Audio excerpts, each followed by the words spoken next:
3 true work-from-home horror stories. Hey everybody, I'm glad y'all stopped by. Working from home sounds pretty great. No commute, no traffic, no crowded office.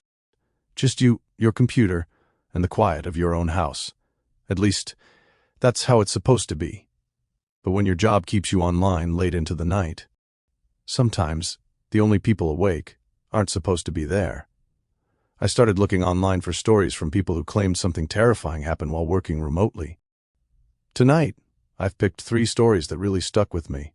The people who shared them all claimed these events actually happened. Whether they did or not, I'll let y'all decide. Alright, let's get into the first one.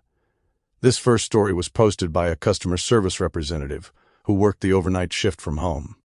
Here's what she had to say. I started working from home during the pandemic. Eventually, the company realized it saved money, so they never brought us back into the office. I actually liked it. My commute became 20 steps from my bedroom to the spare room. I made my own coffee, played music while I worked, and spent my shifts answering customer calls through a headset. Because we handled customers across several time zones, I usually worked from 6 in the evening until 2 in the morning. Most of the house was asleep by then. Just me, the glow of 3 computer monitors, and the occasional short video meeting around midnight. Usually 10 or 12 employees joined, cameras on, microphones muted, just a quick check-in before everyone went back to taking calls. One Wednesday, everything started out completely normal. Then, about halfway through the meeting, my supervisor suddenly stopped talking. She stared directly at her screen, then quietly asked, "Who is standing behind you?" At first, I honestly thought she was joking. I smiled. "What?" She didn't smile back. She leaned closer to her webcam. "No, I'm serious. There's someone standing in your hallway." I slowly turned around. The hallway behind me was empty. I looked back at the screen. My supervisor still hadn't said anything. She just kept staring. Finally, she asked, "Did they leave?" I frowned. "Who?" "The person that was standing behind you." A few other coworkers unmuted themselves. "I saw them too. I thought it was your husband." "I figured somebody walked into the room." My stomach tightened. I lived alone. Nobody else had a key. Trying to laugh it off, I picked up my webcam. "See? Nobody's here." I slowly turned the camera toward the hallway. Then, the kitchen, living room, front door. Everything was empty. My supervisor looked confused. "I swear, there was somebody there." The meeting ended a few minutes later. I locked every door in the house, checked every closet, looked under the beds. Nothing. Eventually, I convinced myself everyone had mistaken a shadow. The following Wednesday, we had another meeting, same time, same people. About 10 minutes in, a coworker named Melissa suddenly interrupted. "Your camera froze." I looked at my preview window. Everything looked normal. "No, it didn't." She shook her head. "It froze for a second. Right after." She stopped talking. "Right after what?" She hesitated. "I thought somebody leaned into the frame." I felt my chest tighten. Again, my supervisor immediately asked, "Behind him?" Melissa nodded. "Yeah, just over his left shoulder." I spun around. Nothing. The hallway was dark, empty. Then, my headset made a loud pop. Every monitor flickered. The meeting disconnected. When everything reconnected, everyone was asking if I was okay. Apparently, for almost 15 seconds, my webcam had stayed online, but I hadn't. Instead, according to everyone in the meeting, the camera slowly turned by itself until it faced the hallway. Nobody touched it. Then, something stepped into view. Not all at once, just a shoulder, then part of a head, standing perfectly still, watching the camera. Before the feed went black, I asked everyone what it looked like. Nobody could agree. One person said it looked like an old man. Another swore it was a woman with long dark hair. Someone else said it didn't have a face. That was enough for me. The next morning, I unplugged every webcam in my house.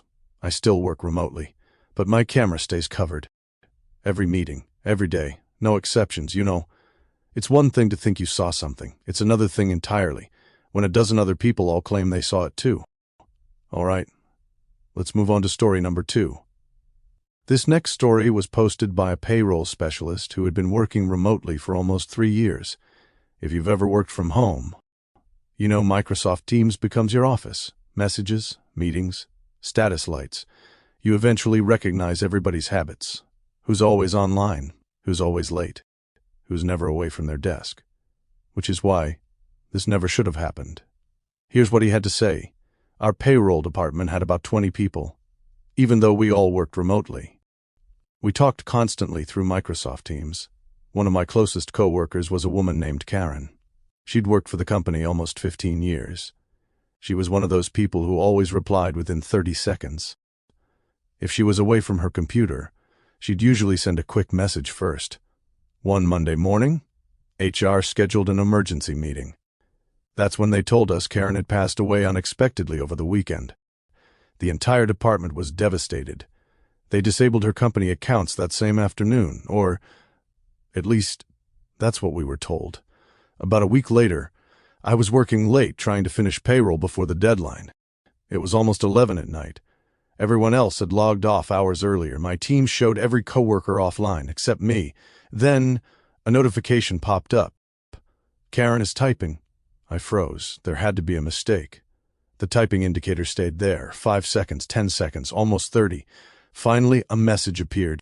You're still working late? I stared at the screen. It had to be IT testing something. I typed back. Who's using Karen's account? Almost immediately, the typing indicator returned. Then, another message. I'm still here. I felt sick. I closed the chat window. A few seconds later, my phone buzzed. Another Teams notification. Same message. I'm still here.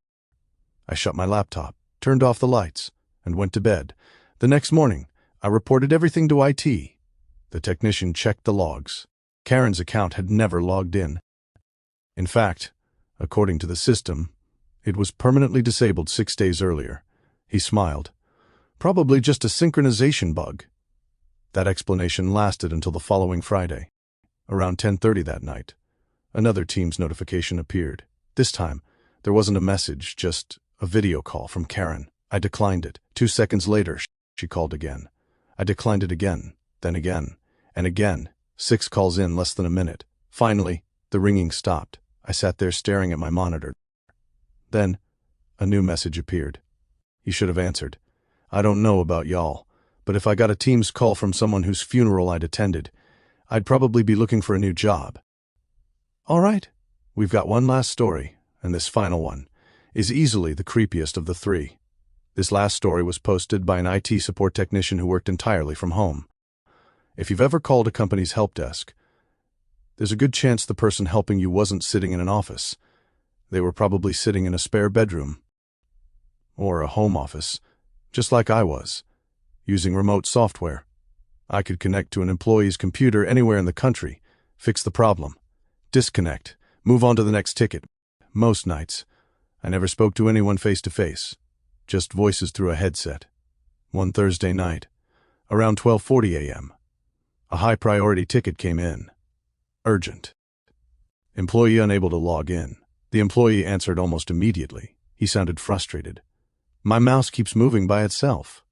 I can't type anything. I think my computer's infected. I connected remotely. The second my session opened, I could see his desktop. The mouse was already moving. Slowly. Opening folders. Closing them. Dragging files. I assumed malware had taken control. I asked him, "Are you touching your mouse?" "No." "It's sitting beside me." I started running security tools. While they loaded, the mouse stopped. Then, the Notepad application opened. One letter appeared. H then, E then, LP help. I thought the customer was typing. "You said you weren't touching the keyboard." "I'm not." His voice cracked. "I'm sitting across the room." I opened Task Manager. No suspicious software, no remote sessions, nothing. Then the webcam light turned on. Neither of us had enabled it. I asked, "Can you unplug it?"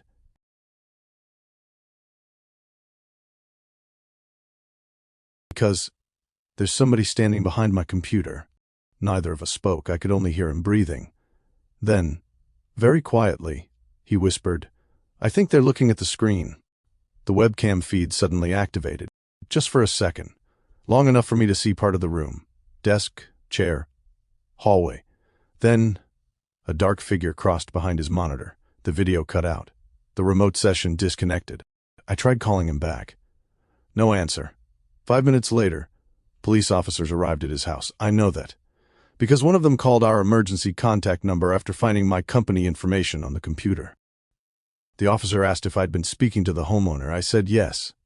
He paused, then quietly replied, "The house was empty." "What?" "We've checked every room. No signs of forced entry. No vehicle. No homeowner. Nothing," I told him. I was just talking to him. The officer simply said, "If he contacts you, have him call us." Then he hung up. The ticket remained open for 3 weeks. No one ever heard from that employee again. His company eventually terminated his employment after repeated failed wellness checks. To this day, whenever a customer tells me, "My computer's moving by itself," I don't assume it's malware anymore.